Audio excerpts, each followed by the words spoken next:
Good morning प्यारे बच्चों। इसके पहले की क्लास में, इसके पहले के वीडियो में हमने पिरामिडों के देश जो चैप्टर है उसका आधा हमने पढ़ लिया था। अब हम उसके आगे शुरुआत करते हैं पेज नंबर 22 से। सब अपने अपनी बुक का पेज नंबर 22 ओपन करेंगे और पैराग्राफ 3/4 निकालेंगे। पैराग्राफ 4 वाला हम स्टार्ट कर रहे हैं। अभी तक हमने विश्व प्रसिद्ध जो पिरामिड है, मम्मियों के जो देश है गीज़ा, उसके बारे में हमने पढ़ा था। वो 7 अजूबों में से एक जगह है। और हमने ये भी पढ़ा था कि गीज़ा में जो नेफरतिति होती है वो क्या होती है, फेरो क्या होता है, ये सब हमने समझा था। इसके आगे हम क्या क्या बातें हैं गीज़ा में, इसके बारे में अध्ययन करेंगे। तो शुरू करते हैं। गीज़ा से अलेक्जेंड्रिया जाते हुए बीच में एक इंडियन लेडी पैलेस भी बना है।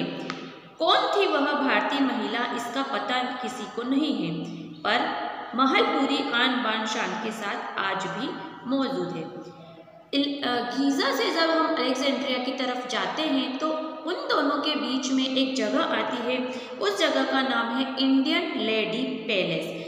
अब जो ये इंडियन लेडी पैलेस है, ये किस इंडियन लेडी के ऊपर बनाया गया है ये आज तक किसी को पता नहीं चला है, लेकिन यह जो महल उसके लिए बनाया गया है वो बहुत ही आन बान शान शौकत से बनाया गया है। उसमें सारी वह चीज़ रखी गई है जिसकी उसे ज़रूरत रहती थी।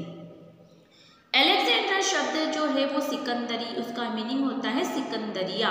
और सिकंदरिया जो शहर है, जो अलेक्जेंड्रा शहर है, वो सम्राट सिकंदर महान द्वारा बनाई गई थी। उसका निर्माण सिकंदर महान द्वारा किया गया था, अलेक्जेंडर द ग्रेट। उन्हीं के नाम पर अलेक्जेंड्रिया नाम रखा गया है। और अलेक्जेंड्रिया जो है वो मिस्र शहर का सबसे बड़ा दूसरे नंबर का देश है, शहर है। इस शहर में जब चाहे बारिश हो जाती है, इसलिए यहाँ की सड़कें अक्सर पानी में डूबी रहती है। अलेक्जेंड्रिया जो शहर है वहाँ हर समय हर कभी भी बारिश हो जाती है, इसलिए वो पूरा शहर हमेशा पानियों से भरा ही रहता है, डूबा रहता है।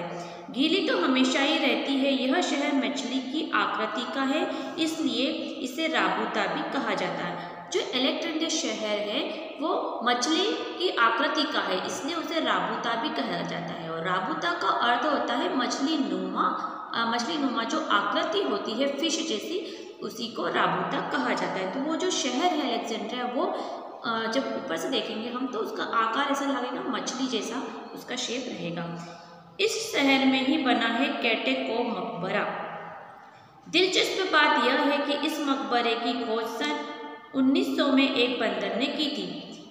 अलेक्जेंड्रिया जो शहर है उसमें कैटेको मकबरा बनाया गया है, मतलब वो बनाया हुआ प्राचीन है, लेकिन उसकी खोज कैसे हुई, ये उसकी खोज जो है 1900 शताब्दी में हुई थी और कुछ बंदरों द्वारा उसकी खोज हुई थी।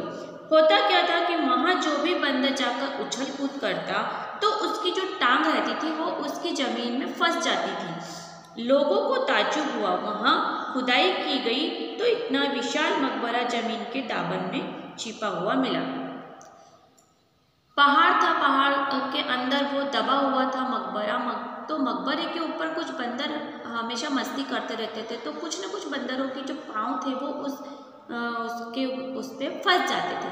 अब लोग सोचते थे कि हमेशा बंदरों के पैर इसमें क्यों फंस जाते हैं, तो इसमें कुछ न कुछ होगा जो ऐसा कि वो उसे नीचे से पकड़ रहा है, खींच रहा है। तो उन्होंने वहाँ खुदाई करी, तो खुदाई में उन्होंने एक मकबरा वहाँ पर ज़मीन पर बना हुआ मिला। इस मकबरे में भी सैकड़ों जारों और जखीरा मिला है। इस मकबरे में जार और जखीरे मिले हैं। जो वहाँ पे लोग जो पहले खाना खाते थे, तो एक बर्तन में अगर उन्होंने खाना खा लिया तो उस बर्तन में डबल से हम उसे धो के यूज़ नहीं करते थे। तो होता क्या था कि वो बहुत सारे जार इकट्ठे हो जाते थे। इस मकबरे में भी सैकड़ों जार और जखीरा मिला था। कहा जाता है कि ग्रीक लोग जार में खाना खाते थे और एक बार जिस जार में वे खाना खा लेते थे उसका उपयोग दोबारा नहीं करते थे, इसलिए इतने जार यहाँ पर जमा हो गए। आगे चलकर एक और स्मारक है, मोम्बनी स्तंभ। यहाँ पर एक और स्मारक है, उसका नाम है मोम्बनी स्तंभ। अब वक्त बदलता है, जिसका संकेत देती है मोहम्मद फरीद की प्रतिमा, वहाँ एक मोहम्मद फरीद की प्रतिमा भी बनाई गई है। इस बहादुर आदमी ने तुर्क और रोमनों से इजिप्ट को आज़ाद कराया था। ये जो मकबरा मोहम्मद फरीद की जो प्रतिमा वहाँ बनाई गई है, ये एक इतने बहादुर व्यक्ति थे जिन्होंने रोमनों से और तुर्कों से इजिप्ट जो देश है उसको आज़ाद करा था। पहले इजिप्ट को रोमन और तुर्क लोगों ने अपने में कर रखा था, अपने आपे में कर रखा था, तो उसको छुड़वाया, उसको आज़ाद किसने कराया? मोहम्मद फरीद ने उसे इजिप्ट देश को आज़ाद कराया। जैसे भारत पहले अंग्रेजों का गुलाम था, उसी प्रकार जो इजिप्ट है वो भी रोमन और तुर्कों का गुलाम हुआ करता था, तो उसको आज़ादी किसने दिलाई? मोहम्मद फरीद ने उसको आज़ाद कराया। थोड़ा और आगे चलते हैं। सम्राट इब्राहिम की मूर्ति और इजिप्ट वासियों के शौर्य का प्रतीक है। थोड़ा और आगे वहाँ से चलेंगे तो वहाँ हमें सम्राट इब्राहिम की मूर्ति मिलेगी जो इजिप्ट वासियों के शौर्य का प्रतीक होती है। दिल्ली के इंडिया गेट की तरह यहाँ भी इजराइल इजिप्ट युद्ध के दौरान जो शहीद सैनिकों की स्मृति की स्मारक बना हुआ है। नालंदा और तक्षशिला की टक्कर पर ही अलेक्जेंड्रिया लाइब्रेरी, जहाँ रखी हुई लाखों दुर्लभ पुस्तकें हैं। जैसे भारत में नालंदा और तक्षशिला विश्वविद्यालय और वहाँ की जो पुस्तकालय है, वहाँ पर ढेर सारी पुरानी ज़माने की कुछ भी आप अगर वहाँ ढूंढेंगे तो आपको आसानी से मिल जाएगा। उसी के सामने सिमिलर उन्होंने वहाँ पर एक अलेक्जेंड्रिया लाइब्रेरी का स्थापना करी, जहाँ पर उन्होंने लाखों दुर्लभ ऐसी पुस्तकें रखी हैं जिन्हें बहुत प्राचीन काल से संभाली हुई है और उन्हें वहाँ पर संजो कर रखा है लाइब्रेरी में। आगे है रेड सी। आगे जब हम चलते हैं तो वहाँ रेड सी मतलब लाल सागर दिखाई देता है। इस लाल सागर और भूमध्य सागर को जोड़ने का बीड़ा उठाया था फ्रांस के नेपोलियन बोनापार्ट ने। जो लाल सागर है और भूमध्य सागर है, उन दोनों को जोड़ने का बीड़ा किसने उठाया था कि ये मैं जोड़ के रहूँगा? फ्रांस के एक नेपोलियन बोनापार्ट ने उसका उठाया था। स्वेज नहर के रूप में वह निशान आज भी हमारे सामने है। तन्नुरा और वैली नृत्य पर थिरकता इजिप्ट सूती कपड़ों और मलमल के लिए मशहूर है। इजिप्ट जो शहर है वहाँ पर नृत्य कौन सा होता है? तन्नुरा और वैली नृत्य, यहाँ वो वहाँ की शान है। और वहाँ कपड़े में सूती कपड़े और मलमल के जो कपड़े हैं वो मशहूर हैं। उसके लिए कपड़ों में सूती कपड़े और मलमल के कपड़ों के लिए मशहूर है। और नृत्य में तंतुरा और वैली जो नृत्य है वो उनका शास्त्रीय नृत्य है। खलीली स्ट्रीट और मुबेको मॉल यहाँ खरीदारी के लिए मशहूर ठिकाने हैं। जैसे मॉल वगैरह होते हैं हमारे यहाँ भी, अब तो बहुत सारे मॉल बन गए। तो वहाँ जो मेन मॉल है, खास मॉल है, वो है खलीली स्ट्रीट और मुबेको मॉल। वहाँ पर आप आसानी से बहुत सारे सामान खरीद सकते हैं। भारत की हिंदी फिल्में यहाँ खूब देखी जाती हैं। जो मॉल है वहाँ पर सिनेमा हॉल भी है। वहाँ पर जो भारत की जो पिक्चरें हैं, फिल्में हैं, वो वहाँ पर बहुत लोगों को पसंद आती है, वहाँ बहुत देखी जाती है। बिना प्याज लहसुन का शाकाहारी भोजन आसानी से मिल जाता है। अगर हम सोचें कि हम वहाँ जा रहे हैं, मुस्लिम हैं, मुसलमान लोग ज़्यादा रहते हैं, अरबी लोग ज़्यादा रहते हैं, तो हमें मांस मच्छी और नॉन वेज ही मिलेगा। पर ऐसा नहीं है, वहाँ पर बिना लहसुन प्याज का शाकाहारी भोजन भी आसानी से मिल जाता है। यह विचित्र किंतु सत्य और सुखद हकीकत है। ये सुनने में बहुत विचित्र लगती है, आश्चर्य होता है कि ऐसे अरबी देश में भी इंडियन भोजन, हमें शाकाहारी शुद्ध भोजन वहाँ मिल जाता है। यह एक आश्चर्य और सुखद बात होती है। तो ये आपका चैप्टर यहाँ समाप्त होता है। इस चैप्टर को किसने लिखा है? इस चैप्टर को सुरेश नीरव द्वारा लिखा गया है। बहुत अच्छा पार्ट लिखा है। अब यहाँ आज के विचार जो इस पार्ट में दिए हैं हम थोड़ा उन्हें पढ़ लेते हैं।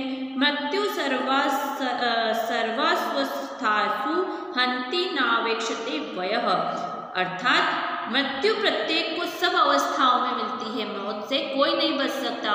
मृत्यु जरूर सभी को ही आनी है, वह किसी की आयु उम्र नहीं देखता है। ये लिखा अश्वघोष में ये लिखा गया है। आत्मा एक चेतन तत्व है जो अपने रहने के लिए उपयुक्त देह का आश्रय लेता है। गेटे ने क्या लिखा है? आत्मा एक चेतन तत्व है जो अपने रहने के लिए उपयुक्त देह का आश्रय लेता है। जब मनुष्य की मृत्यु हो जाती है, मर जाता है, तो वो सिर्फ उसका शरीर मरता है, लेकिन उसकी आत्मा तुरंत दूसरा नया नया शरीर ढूंढ लेती है और वो उसका जन्म पुनः हो जाता है। मिल्टन ने लिखा है, मृत्यु वह सुनहरी चाबी है जो मृत्यु के महल का ताला खोलती है। मिल्टन ने लिखा है, मृत्यु एक ऐसी सुनहरी चाबी है जो मुक्ति का जो महल है उसके द्वार खोल देती है। मुक्ति का महल से तात्पर्य है जन्म और मृत्यु का जो चक्र चलता रहता है उससे मुक्ति पा जाना, मरने के बाद सिर्फ भगवान में विलीन हो जाना, वो होता है मुक्ति का द्वार। बार बार हमें अब जन्म नहीं लेना है, वो होता है मुक्ति का द्वार। महाभारत में लिखा गया है, इतिहास की यत्न पूर्वक रक्षा की जानी चाहिए। धन तो आता है जाता है, धन के नाश हो जाने पर कुछ नष्ट नहीं होता, परंतु इतिहास नष्ट हो जाने पर विनाश निश्चित है। महाभारत में क्या कहा गया है, इतिहास में प्राचीन काल में जो चीजें, जो बातें जो कही जाती है उन्हें हमें यत्न पूर्वक संभाल कर रखनी चाहिए, पुरानी चीजों को संभाल कर रखनी चाहिए। और धन दौलत जो क्या है, धन दौलत पैसा तो आना जाना है उसका, आज है कल नहीं है। अगर आज नहीं है तो हम उसे कमा कर प्राप्त कर सकते हैं, और आज हमारे पास बहुत पैसा है तो एक समय आने पर वो पैसा पूरा नष्ट हो जाता है। तो धन तो क्या है, जो नष्ट होता रहता है, उसके नष्ट होने से कोई नुकसान नहीं है, कुछ नहीं होता। लेकिन अगर पुरानी चीजें हैं जो हमारे दादा परदादाओं ने संजो कर रखी, हम उसे नष्ट कर देंगे तो फिर हम उन्हें देख नहीं पाएंगे। लेकिन पैसा जो है वो तो आ जाएगा, लेकिन जो प्राचीन चीजें, जो धरोहर है, उन्हें हमने यत्नपूर्वक संजो कर रखनी चाहिए, ऐसा महाभारत में कहा गया है। तो ये आपका चैप्टर यहाँ समाप्त होता है। थोड़े इसके जो प्रश्न उत्तर हैं हम पाठ चर्चा के बताइए कि थोड़े वो पढ़ लेते हैं फटाफट। इजिप्ट क्यों विश्व प्रसिद्ध है? इजिप्ट पिरामिड और मम्मियों के लिए विश्व प्रसिद्ध है। वहाँ पर ढेर सारी पिरामिडें हैं और वहाँ बहुत सारे मम्मी हैं, उनके लिए एक संग्रहालय बनाया गया है। तूतनखामुन की मृत्यु कैसे हुई थी? तूतनखामुन की मृत्यु 19 वर्ष में ही हो गई थी, उन्हें मलेरिया हो गया था, इस वजह से उनकी मृत्यु हो गई थी। जोसर के बेटे ने पिरामिड का आकार छोटा क्यों बनाया था? जोसर के बेटे ने अपने पिता की इज्जत रखने के लिए छोटा पिरामिड बनाया था। विश्व सुंदरी नेफरतीति कौन थी? नेफरतीति इकनातो की एक पत्नी थी, फेरो की एक पत्नी थी जो विश्व सुंदरी थी। फेरो क्या है? फेरो इजिप्ट के सम्राट जो होते हैं उसकी पदवी होती है फेरो। तो ये आपके शॉर्ट क्वेश्चन आंसर हो चुके हैं। अब इसमें आपको कुछ शब्दों में लिखना है, वन वर्ड वाले हैं। इजिप्ट दिल्ली से किस मामले में आगे हैं? तो लाइट और सड़कों की वजह से वो आगे हैं। राबूता का अर्थ क्या होता है? राबूता का अर्थ होता है मछलीनुमा स्थान। तन्नूरा और वेली क्या है? तन्नूरा और वेली नृत्य है, कहाँ के? इजिप्ट के नृत्य हैं। इसके बाद आपके अधिकतम शब्दों के प्रश्नों के उत्तर हैं, तो वो आप स्वयं पढ़ लीजिएगा। और अगर आपको कुछ समझ में ना आए तो जब हमारी ऑनलाइन क्लास लगे तो हम उसमें उसके लिए डिस्कस कर लेंगे। तो ये आपका पिरामिडों का शहर पूरा कंप्लीट हो जाता है। नेक्स्ट हम जब ऑनलाइन क्लास लगेगी, हमारी वीडियो आगे बढ़ेगी, तो हम थोड़ा इसका जो पेज नंबर 26 है भाषा मंजूषा, उस पर डिस्कस कर लेंगे और फिर नेक्स्ट चैप्टर की ओर आगे बढ़ेंगे। Okay, thank you everyone.